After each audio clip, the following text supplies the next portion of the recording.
Dandy escapes from marriage. Chapter 56. Returning to the Lu residence, they each went back to their own rooms after bidding each other farewell reluctantly. Lu Shu dismissed the servants, leaving him by himself as he waited with anticipation, leaving the door open for Shen Cao. He sat at the table, nervously waiting, sometimes fidgeting and sometimes smiling foolishly. His gaze fell on a vase, hurriedly adjusting its position, but found the original placement was better. Turning his head, he checked the wardrobe for dust, looked around the room to ensure it was tidy and presentable, then finally stood by the bed. He felt the bedding wasn't properly folded, so he reached out to smooth out the wrinkles and only managed to create more creases. As he rearranged it, the mess grew worse. Just as he was wrestling with the bedding, a knock at the door interrupted him. He couldn't wait and exclaimed eagerly, "Come in, come in." "Why such enthusiasm?" Lu Yuezhi walked in slowly. Lu Shu's smile froze as he instinctively glanced outside before asking, "Mother, it's already so late. Why aren't you resting?" "I can't sleep, so I came to talk to you." Lu Yuezhi sat down, looking at his disheveled bed with confusion. "Are you getting ready for bed?" Yes, I'm about to sleep." "Can we talk tomorrow?" Lu Shu immediately suggested. "No, if I wait till tomorrow, your mind will be on someone else." "I must talk to you tonight," Lu Yuezhi insisted firmly. "All right, what do you want to talk about?" Lu Shu walked over and sat beside her, intending to resolve this matter quickly. "After you and Shen Cao are married, will you live in Jinling or in the capital?" Lu Yuezhi asked. "I'm fine with either. But if he needs to take the imperial exams, then we naturally need to move to the capital," Lu Shu speculated. "You've never lived in the capital before. Will you be able to adapt?" Lu Yuezhi asked. "Why wouldn't I? You've seen how I've lived in these past days," Lu Shu replied. "The capital is under the emperor's foot. You can't afford to cause trouble there. Do you think you can manage your words and actions?" Lu Yuezhi expressed her concern. "I know what you're worried about. You're afraid I'll get into trouble, especially since I have no backing." Lu Shu remembered Zhao Yelan's words earlier that night and smiled. "Don't worry, I may not have backing, but isn't Shen Cao my greatest support? For him, I'll restrain myself. Watch my words and actions, and avoid causing trouble." Lu Yuezhi stared at him for a while, then sighed, "You've really grown up. I'm just not used to it yet." "Oh well, since we'll have fewer chances to meet in the future, why don't we have a long talk tonight?" "No, please." Lu Shu gently persuaded, "Staying up late isn't good for your health, and your beautiful face will lose its elasticity." "But, Mother, if there's nothing else, please go rest. We can continue our conversation tomorrow." Lu Shu ushered her towards the door. "All right, you should rest early then." "Okay." After seeing his mother off, Lu Shu went back to tidy the bed again. The night grew darker, surrounding him with silence. He waited for a long time, but Shen Cao didn't show up. Feeling drowsy, he accidentally fell asleep leaning against the bed. He didn't know how much time had passed when someone began taking off his shoes and lifted him carefully, placing him on the bed. Lu Shu groggily opened his eyes and looked at the person in front of him, muttering, "Why did you just arrive?" "Mother came to talk to me, so I was delayed," Shen Cao replied. Lu Shu grabbed his hand, pulling him onto the bed. Habitually resting his head on Shen Cao's chest, he asked, "What did you talk about?" "She asked about our plans for the future, whether we should move residence or stay at the Shen family," Shen Cao answered, smiling as he looked into his eyes. Hearing this topic, Lu Shu became more awake. He raised his head and blinked. "My mother asked me the same thing." "What did you say?" "I don't plan to return to the capital for now." Lu Shu was surprised. "So, do you want to come to Jinling?" "That's great, you can choose any mansion in Jinling." "Not exactly." Shen Cao smiled and gazed into his eyes. I want to go back to the village. There are still many things I haven't finished. Don't say that, I really miss Big Brother Mian and the others such as Zhang Moyang and Hui Shang. I wonder how are the chickens we raised doing? Are they working hard to lay eggs? Are you willing to go back with me? Of course I am. That place is our second home. Lu Shu exclaimed, and my second shop just opened. I wonder how the business is going. We'll find out when we get back, Shen Cao chuckled. Yet. Lu Shu nodded vigorously and accidentally bumped his chin against Shen Cao's chest. He rubbed his chin and then massaged Shen Cao's chest. Does it hurt? No, it doesn't. Shen Cao instinctively held his hand. Lu Shu raised his eyes and locked gazes with Shen Cao for a moment, feeling his heart race. He lowered his head and passionately kissed him, entangling together and rolling around, making the bedding even more disheveled. Just as he began to undo Shen Cao's belt, Shen Cao grabbed his hand and in a hoarse voice said, "Not tonight." "Why?" Lu Shu continued kissing his lips non-stop. "Are you not mentally prepared yet? We're going to get married sooner or later anyways, what's there to be embarrassed about? I'll be very gentle." "It's not that." Nearing his limit of endurance, Shen Cao had to tell him, "My parents are returning to the capital early tomorrow morning." "So soon?" Lu Shu was surprised and immediately looked at him. "What about you? Are you going back to the capital with them?" "I'm not going back. I've discussed it with my mother. We're heading directly to Chu province and she agrees. Then I'll go with you to Chu province." "Good." Shen Cao embraced him, kissed his forehead gently and murmured, "I'm glad it's you, young Master Lu. It's really good." Before dawn broke, Shen Cao woke up and carefully released Lu Shu from his embrace, covered him with the blanket and quietly returned to his own room. When the sky began to brighten, he got up and washed his face. Just then, Lu Shu rushed in anxiously. "Ah Cao, ah Cao! What's wrong?" Seeing him, Lu Shu hurriedly hugged him, a hint of dissatisfaction in his tone. "I dreamed that you left me and went back to the capital alone. When I woke up, I found you were gone. How could I leave you alone?" Shen Cao patted his back, then helped him wipe his face, smiling, "I just came back early to avoid my parents catching me sneaking into your room." Lu Shu buried his face in his chest again, quietly embracing him. Ahem. Madame Shen came early in the morning to bid farewell to Shen Cao and saw this scene, not knowing what to say. Love makes one foolish indeed. Shen Cao looked up, awkwardly smiled as he glanced at his mother's expression, feeling he had wasted his efforts in sneaking back. Now, his mother must have guessed that they had stirred things up again last night. "Madame Shen." Lu Shu stood obediently, turned around to greet her. "It's still early, why don't you rest a little longer?" "It's not early anymore. We'll be leaving soon," Madame Shen said. "Can I talk to you alone?" Shen Cao glanced at Lu Shu, who nodded, then walked out of the room and closed the door. "Last night, I talked with Ah Cao for a while and there's something I won't hide from you anymore. I asked him if he plans to take a concubine." Madame Shen got straight to the point. Lu Shu was stunned.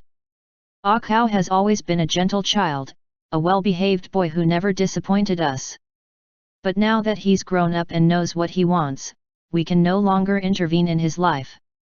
So, I asked him if he would consider taking a concubine to have offspring in the future. He firmly told me that he has never thought about having a third person in his marriage." Madame Shen smiled and then asked seriously, "I know he's a man of his word. Therefore, as his mother, I also want to ask you, do you have any plans for children in the future? Will you abandon him for someone else? This is your last chance to choose, there will be no room for regret in the future. His heart is my heart, never to part in this life," Lu Shu replied without hesitation. Madame Shen stared at him for a moment, her lips curved slightly, showing a gentle smile. Ah Cao must have inherited Madame Shen's temperament, Lu Shu thought. Then I can rest assured. Next time we meet, I'm afraid I'll have to change my tune. Actually, you can change your mind now, Lu Shu blushed and smiled shyly, mother, mother, mother. At, Madame Shen responded a few times, feeling amused and helpless. She then felt the jewelry on her body wasn't quite suitable to give, so she opened the door, reached up, and took the hairpin from Shen Cao's head. His black hair all fell down. Shen Cao looked at her inexplicably, but she turned around and handed the hairpin to Lu Shu, as a gesture. This is the hairpin given to him by his grandfather at his first birthday banquet. Now it's yours. Wow! Lu Shu received it as if it were a treasure, with both of his hands reaching out. Thank you, mother. Shen Cao, ... What exactly did they talk about for the progress to be this so quickly? They had only brought this hairpin for their trip out and had no backup. So, they had to turn to Lu Shu for help. Lu Shu opened the cupboard and said generously, you can choose whatever you like. Shen Cao stared at the heap of gaudy hairpins and fell into thought. Finally, he raised his eyes to the emerald hairpin Lu Shu wore with a few branches of differing lengths at its end, like a willow tree. Let's take this one. Okay. They exchanged hairpins, then each tidied the other's hair, quite enjoying the process. Lu Shu couldn't help but say, ah, I really want to get married. Yes. During breakfast, the other elders looked at their hairpins, somewhat enviously pretending they hadn't noticed. Lu Shu poked Lu Yueju in secret, mouthing, wedding plans, wedding plans, wedding plans. Lu Yueju rolled her eyes inwardly and said, the wedding plans are almost settled. The 28th of the 12th month is an auspicious day. I see that there's an auspicious day in half a month, why wait so long? Lu Shu pulled out a Huang Li. Everyone, ... Lu Yueju poked him in the head. Do you think marriage is an instant decision? The etiquette process is complicated. The two families are far apart. To marry by year-end is already the fastest and most appropriate date we have found. All right, thank you for your hard work, Auntie. Let's set it for year-end then, Shen Cao said, giving Lu Shu a reassuring glance, which prompted Lu Shu to relent. With the final details settled, Shen Yanqing and his wife bid them farewell. They were busy with affairs in the capital and just the back and forth trip would take up several days, so they couldn't afford to stay any longer. After mutual reminders and farewells, the group watched as the carriage departed. Just after Lu Yueju finished seeing off her in-laws, she heard her son whispering in her ear, Mother, Shen Cao and I need to leave as well. Why the rush? I'm worried about the shop and want to get back to oversee things quickly, Lu Shu explained. What shop is worth you personally overseeing? I'll just buy it directly and hire someone to manage it for you, his mother suggested. No, I've rarely found something I want to do myself, Lu Shu refused.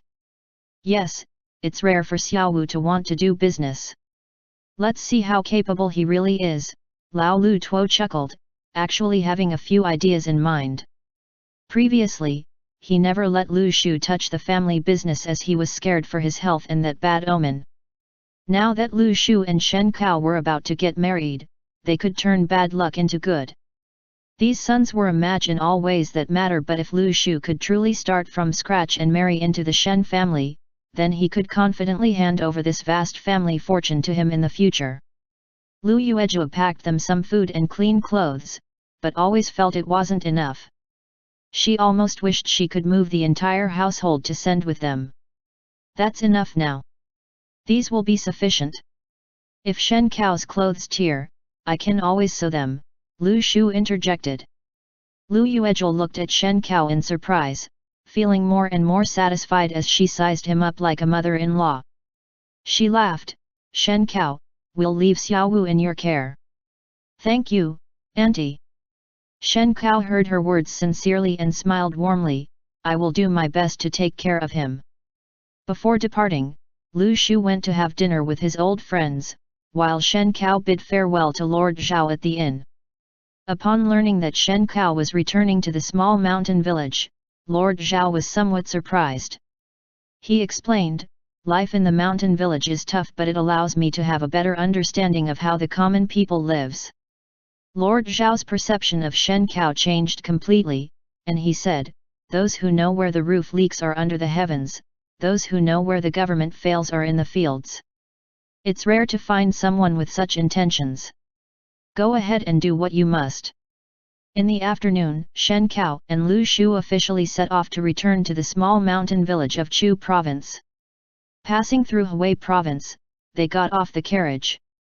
Shen Kao wanted to visit his elder brother, while Lu Shu went to check on the new shop. They agreed to meet back at the inn after their respective tasks and went their separate ways. Shen Kao went to the prefectural yamen but found out that the prefect was out on official business, so he had to return. As he approached Lu Shu's shop, he saw Shen Hui leading several soldiers towards him and immediately called out, "Dagur." Shen Hui paused. It had been quite some time since they last met, and seeing him dressed so finely suddenly made him feel somewhat uneasy. As he approached, he asked, "You're back so soon? Yet? Did you call off the engagement?" Shen Hui asked straight away. "No." "What?" Shen Hui frowned and sternly reprimanded, "Wasn't that why you went back? How could you not call off the engagement? Can you face Xiao Wu, who has been with you through thick and thin? What a disappointment!" "Because..." "Ah cow!" Lu Shu's voice interrupted him. Both turned to look and saw Lu Shu running towards them, looking just as splendidly dressed. Shen Hui's mind was suddenly flooded with countless speculations, and he couldn't help but suspect that Shen Kao was compensating Xiao Wu. "Stop him!" Shen Hui ordered the soldiers.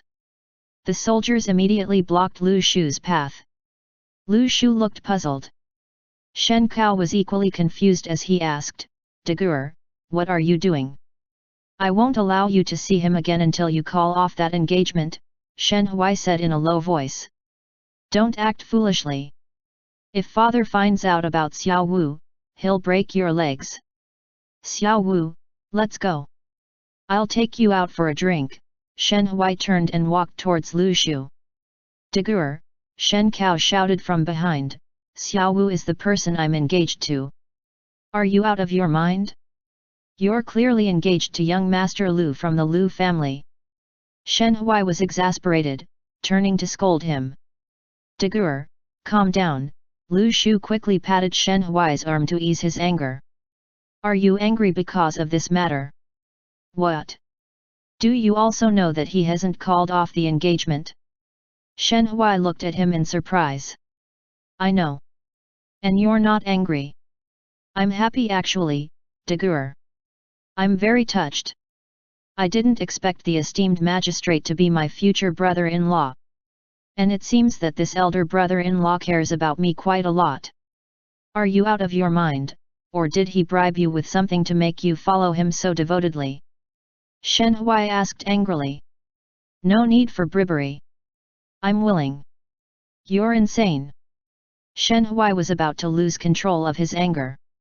Through gritted teeth, he asked, "He hasn't called off the engagement so he will marry young Master Lu. Do you understand?" I know very well." "Dagur, calm down first." Lu Shu picked up a fan and fanned him. "It's my fault for not informing you in advance, my dear and respected elder brother. I am indeed young Master Lu of the Lu family." "What kind of young Master Lu are you?" "Fifth young master, Lu Shu." "Seriously, I'm not joking." Shen Hui almost couldn't hold back the curse that was on the tip of his tongue. He stared at him dumbfoundedly, suspecting he was hallucinating, and then turned to look at Shen Kao who was walking towards them.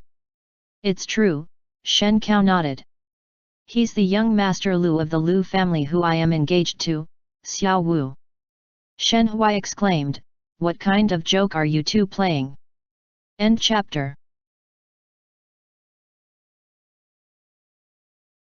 Dandy escapes from marriage. Chapter 57. In the backyard of the yamen, Shen Hui sat at a table, silently staring at the two men opposite him. After finishing 5 cups of tea, he calmly asked, "So, what you're trying to say is that Xiao Wu is actually that young master of the Lu family, the person engaged to you. But just like you, he left home and has been living incognito here with you because he was not happy with the engagement." "Yes, that's right, Dagur is indeed clever," Lu Shu interjected, skillfully buttering him up. Ever since he found out that Shen Hui was Shen Cao's real elder brother, he had grown more and more fond of him. He didn't mind Shen Hui's official speech and wasn't worried that Shen Cao had ulterior motives.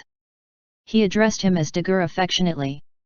"Can you believe that such an absurd situation exists in this world? Even fiction writer wouldn't dare to write this," Shen Hui exclaimed. "With so many people in the world, how could these two men coincidentally meet each other while the both of them were trying to conceal their identities? Moreover, they both happen to be engaged to one another? And on top of that, both of them return home at the same time to cancel said engagement.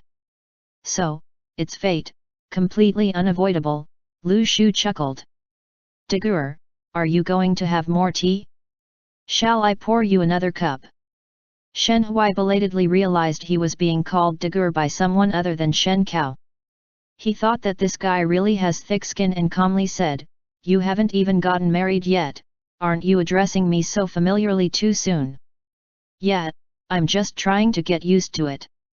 "Dagur, you should get used to it, too," Lu Shu replied. Shen Hui, ... "It's getting late. You should go check on the shop first." "I'll come find you later," Shen Cao interjected. "Okay, I'll head over now." "Dagur, come over for dinner at our place sometime," Lu Shu said as he got up and left. Once they were gone, Shen Hui looked at Shen Cao pensively and asked, "Be honest with me, are you really not playing a joke on me?" Shen Cao poured him a cup of tea. "Drink." Shen Hui finished the tea in one gulp. "Another cup, to wake me up. I feel like I haven't woken up yet." *****. Friends, I'm back.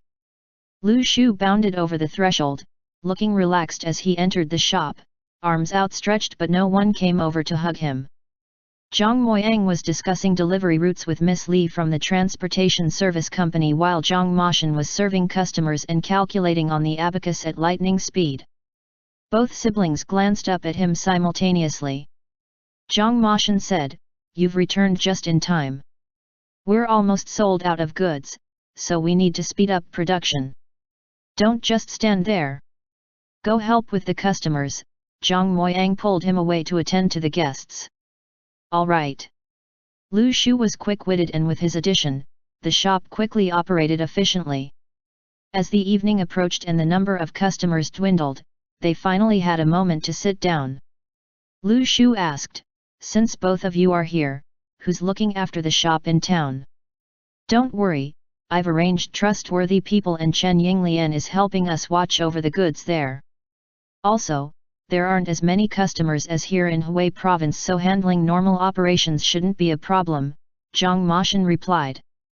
Lu Shu pondered for a moment and said, "In that case, you two take care of things here. I'll go take care of the shop in town. There are more customers in Hubei province. Why aren't you staying here?" Zhang Moshan asked. "I see you two are cooperating well. I'll look after the shop in town, expand the original production line, and develop new products. By the way, I'll need the transportation service to help us with more deliveries," Lu Shu said. "No problem. Young Master Zhang has already discussed the price with me. We won't charge you high fees," Miss Li smiled. "Let's settle on this for now. We can discuss again in 3 years. "Why 3 years? In 3 years, Akao will be taking the imperial examinations. He may not stay in town anymore." Zhang Moyang sighed. "So, you're going back to town for his sake?" "I prefer to live in the village. I can't bear to leave my chickens and land behind. Next year, we'll definitely be able to grow crops. Lu Shu looked forward to the future, his eyes shining. Zhang Moyang thought silently, the mind of a farmer is truly difficult to understand. By the way, where did you get those clothes? Zhang Moshan was more perceptive than his elder brother, and once they finished discussing business, she brought up the question. Upon hearing this, Zhang Moyang finally noticed Lu Shu's elegant attire, completely different from his usual worn-out clothes, making him look noticeably more refined. Zhang Moyang couldn't help but wonder why he hadn't noticed the difference at first glance. Upon careful consideration, he realized it was because he wasn't surprised. He always felt that Xiao Wu should be wearing these kind of clothes, and those patched-up garments were the real mismatch. I went home, Lu Shu replied. We know you went home, but didn't you say you went home to cancel some marriage arrangement? Zhang Moshan asked. Yes, I didn't cancel it, so I came back. Why did you come back if you didn't cancel it? How are you going to explain this to Akao? Zhang Moshan was puzzled. Zhang Moyang couldn't help but chuckle. What, have you finally grown tired of his poverty? Who are you talking about? Suddenly, Shen Cao appeared at the door, standing behind Lu Shu. Are you talking about me? I mean, Zhang Moyang pointed at Shen Cao in shock, his face showing the same expression, but something felt off about him. He scrutinized him, focusing on his luxurious attire, and exclaimed, Where did you two strike it rich? Why didn't you take me along? Facing the siblings' confusion, Lu Shu and Shen Cao exchanged a smile. Ahem, why don't you two sit down properly first? Lu Shu reminded them. Why does it sound so serious? Zhang Moyang steadied his chair and muttered, You didn't commit some crime, did you? Like robbing someone's house? Well, Lu Shu cleared his throat, Xiao Wu is just my childhood name. My real name is Lu Shu. What tree? Zhang Moyang asked absent-mindedly. Lu Shu, as in the rich merchant Shu. Lu Shu clarified. Oh, that Lu Shu. You've seen me before, you just didn't recognize me properly. Hey? We've met before. Zhang Moyang belatedly realized, wait, Lu, from the Jinling Lu family. Lu Shu nodded, exactly. Thud. Zhang Moyang fell off his chair, knocking over the teacups on the table. And Cao, his surname is not Cao but Shen. His real name is Shen Cao, Lu Shu pointed to Shen Cao. Zhang Moyang quietly picked himself up and sat back down, still shocked and embarrassed. Then he heard his sister say, Shen Cao? If I remember correctly, isn't the prefect called Shen Huai? Smart, Shen Huai is indeed his elder brother, Lu Shu smiled. Thud. Zhang Moyang fell off his chair again, this time with some experience, he avoided the teacups. And Shen Cao's father holds an official position in the capital, a senior statesman of 3 dynasties and currently the head of the Hanlin Academy. Chancellor of the Hanlin Academy, Shen Cao corrected him. Zhang Moyang hadn't fully stabilized his seat when he fell again, so this time he remained sitting on the ground and asked with incredulous, Are you making up jokes? Do we look like we are teasing you? Lu Shu asked. It's quite entertaining, Shen Cao couldn't help but remark, watching Zhang Moyang fell off the chair 3 times. Zhang Moyang, ... It would take some time to digest all this explosive news, even for someone as composed as Zhang Moshan. Thus, Lu Shu went directly to a restaurant and ordered a table full of dishes, inviting the other victim, Shen Huai, to join them. At the table, only he and Shen Cao were chatting and laughing, while the other 3 sat stiffly, picking at their food and rigidly watching the 2 of them.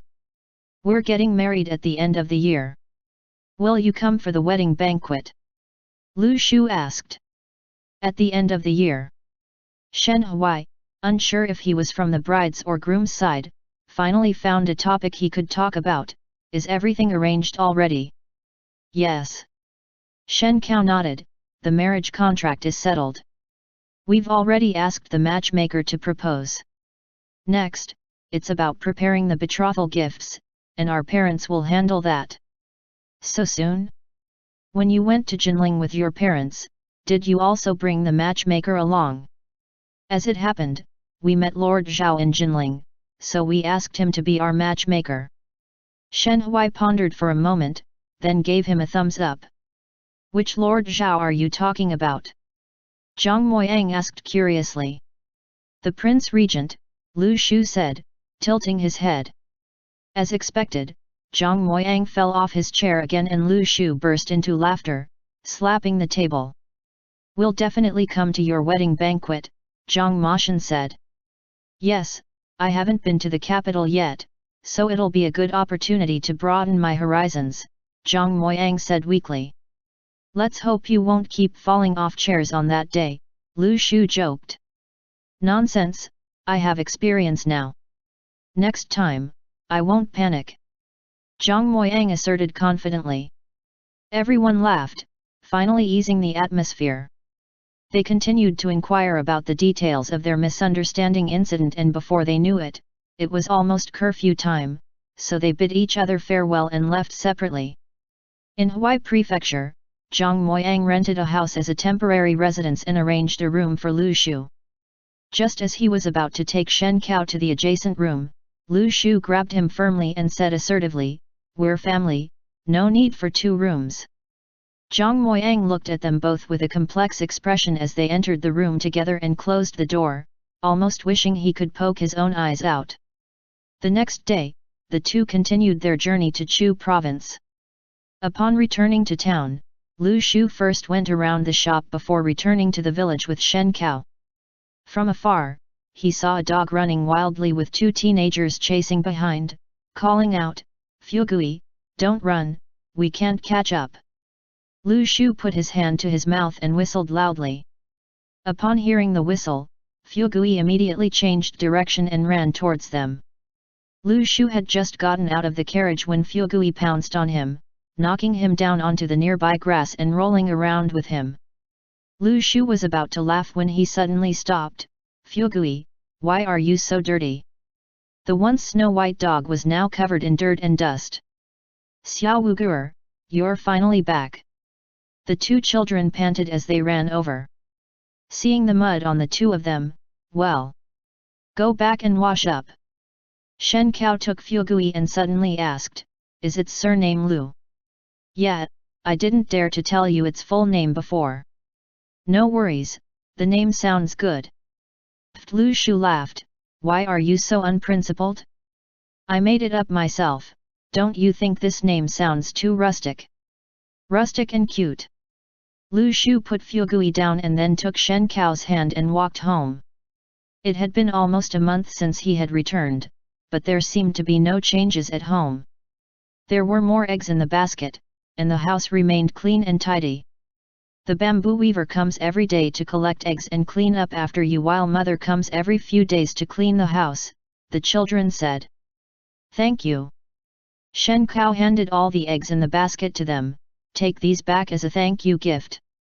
The 2 children glanced at each other and thanked him before quickly carrying the basket back home. It seems that going to school wasn't in vain. They even know how to say thank you now, Lu Shu said, but they need to be more polite. The 2 unpacked their luggage, and as Lu Shu hung up his nice clothes one by one, Shen Cao walked over and handed him the box filled with gold, saying, "Take this to do business." Lu Shu turned around. "This was given to you by my mom, it's yours." "I don't need it." "You need liquidity for your business. There are plenty of places where you need money more than I do. We're all family, so why separate what's yours and mine?" Lu Shu's mind was filled with thoughts of family, family, family. "All right, I'll use it for now. In the future, I'll earn even more money for you, so much that you won't be able to spend it all." "That would be great," Shen Cao smiled. That evening, upon hearing they had returned, the basket weaver hurried over to invite them to dinner. During the meal, he blushed and announced some good news. "Kai Hui and I are about to get married soon. You're all welcome to come celebrate with us." "Congratulations, congratulations." Lu Shu raised toast with him and smiled, Ah Cao and I are also getting married. You're welcome to join us for a celebration, too. Hey! The basket weaver's typically expressionless face contorted with rare confusion. When did this happen? Since when did the friendship between these young people turn so ambiguous? End chapter. Dandy escapes from marriage. Chapter 58. While the bamboo weaver looked bewildered, Madame Kyohui chuckled and said, "Congratulations, congratulations. Looks like your wedding is approaching soon." Only the bamboo weaver, being as dense as he was, thought they were only deeply bonded brothers. Every time she encountered these two, they appeared intimate and she saw through their act of familiarity. "Thank you. When have you decided on?" Lu Shu asked with a smile. "By the end of this month." "How about you?" "That's great.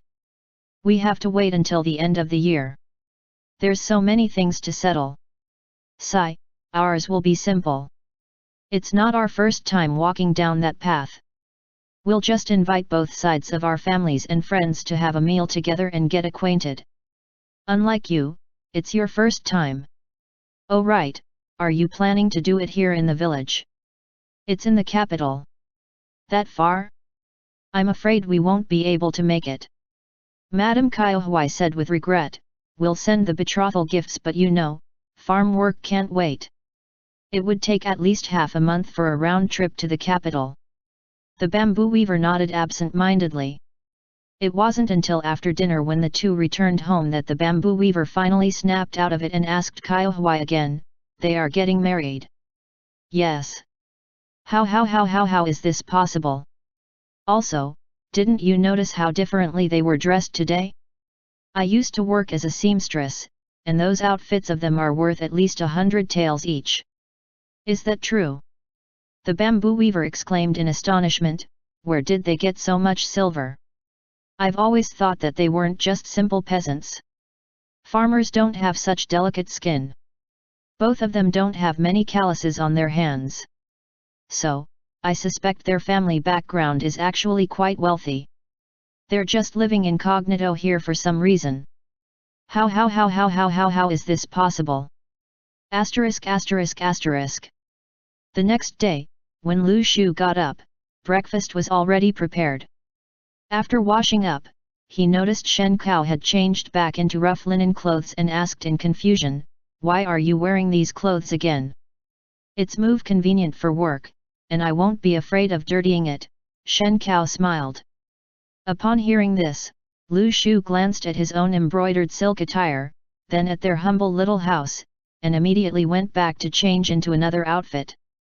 Seeing this, Shen Cao smiled and said, "You don't have to do this, just be yourself." "I am being myself now. Besides, I won't be afraid of dirtying or tearing these robes, and if they do, you can sew them up for me." Lu Shu took the peeled egg he handed over. Shen Cao's cooking skills had improved recently. At least he rarely had stomachaches now, and the eggs were cooked just right, not wrinkled anymore. He took a bite and said with a smile, "This egg today is so tender. Okay, then I'll cook them this way from now on, with this timing and heat." Shen Cao always kept a small notebook on him, jotting down notes from time to time, even the cooking time and heat for boiling eggs, constantly refining until he found the best method. "Can you handle all this?" Lu Shu couldn't help but worry. "You have to learn farming, cooking skills, and aim for the top in the imperial examinations. There are only 12 shishin in a day. I will manage my time properly. Work during the day, study at night. Besides, I've been studying for more than a decade. I already know the classics by heart. Don't worry, I won't disappoint you." Shen Cao said as he held Lu Shu's hand. "I'm not worried about you failing the exam, I'm worried about your health. Then I'll exercise more. Farming itself is a kind of exercise." "Well, that makes sense." Lu Shu fed him the last bite of the egg. "I'll go to town now. Is there anything you need me to bring back?" "Buy some rice." "Okay." After Lu Shu left, Shen Kao began organizing the stacks of books he had brought back, planning to move the rest when he returned to the capital. By the time he finished tidying up, it was already noon. As he was preparing lunch, he heard a knock on the door. Turning around, he saw Hui Shang, whom he hadn't seen in a long time, standing at the kitchen door and placing an order, "Make a vegetable dish for me. I've brought the vegetables with me." "Okay." Shen Kao took the vegetables Hui Shang pulled out of his cloth bag, which were already a bit wilted. After carefully washing them, he blanched them in water and drizzled some soy sauce over them. Worried he might not be satisfied with just that, he specially steamed a few buns and served them with pickled vegetables. Watching him bustling around, Hui Shang asked, "Did you went back to the capital?" "Yeah." Xiao Wu also went back to Jinling. "Did you know?" "I knew." Hui Shang opened his mouth as if to say something more, but he stopped himself. He stood aside and watched Shen Kao dish out the food, then helping to serve the rice. During the meal, Shen Kao asked with concern, "How's the temple renovation going?" "It's almost finished. They're going to engrave the names of the donors on the merit plaque," Hui Shang said, hesitatingly glancing at him. His plain and unassuming attire, his frugal and diligent demeanor, his willingness to take on any task, thinking about how Lu Shu would definitely live a comfortable life again once he returned to Jinling, yet Shen Kao still wouldn't even buy himself a new set of clothes. Hui Shang couldn't keep hiding it any longer, but he had promised Lu Shu and couldn't bring himself to say it aloud. "Oh yeah? Who's the donor?" Shen Kao asked casually. "Lu Shu," Hui Shang immediately replied. Shen Kao raised an eyebrow. "Oh? Wait a moment, I just had an idea." Hui Shang suddenly exclaimed, jumping up and rushing to his room. Shen Kao was startled by the sight of the room full of books but didn't have time to ask about the details. Instead, he followed and found Hui Shang grabbing a brush from the table and quickly writing a line. "What's going on?" Shen Kao asked, confused, as Hui Shang held up the paper in front of him. There was only one line written on it. "Xiao Wu is Lu Shu." "It's written, not spoken." Shen Kao, ... Hui Shang quickly added, lowering his head to write again, "Lu Shu is from Jinling, his family is the wealthiest in Jiangnan." "The wealthiest?" "Yeah, the wealthiest." Hui Shang finished writing the last two words, then suddenly paused, lifting his head to look at Shen Kao with a shocked expression. "You knew?" "Yeah, I found out recently too." "When did you know?" Shen Kao asked. *******. In the evening, after Lu Shu had driven the carriage back, he saw smoke rising from afar and hastened his pace. Upon reaching the courtyard gate, he couldn't wait to call out, "Ah Kao, I'm back. Come help me move the rice." The first person to come out was Hui Shang. "Long time no see, young Master Lu. It has been a while. How have you been? Come help me with the rice."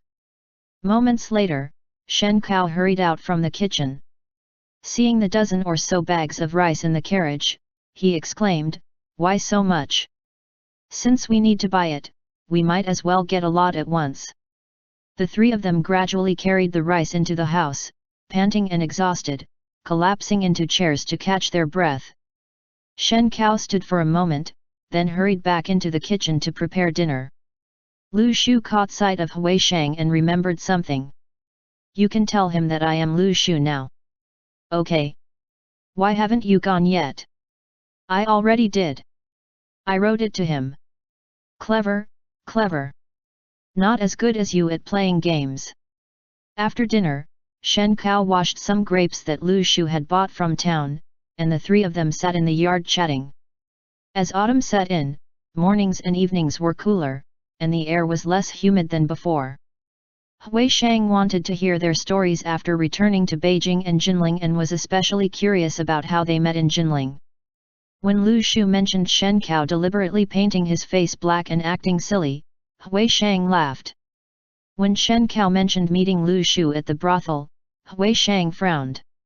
When they talked about disclosing their true identities to each other, Wei Shang smiled.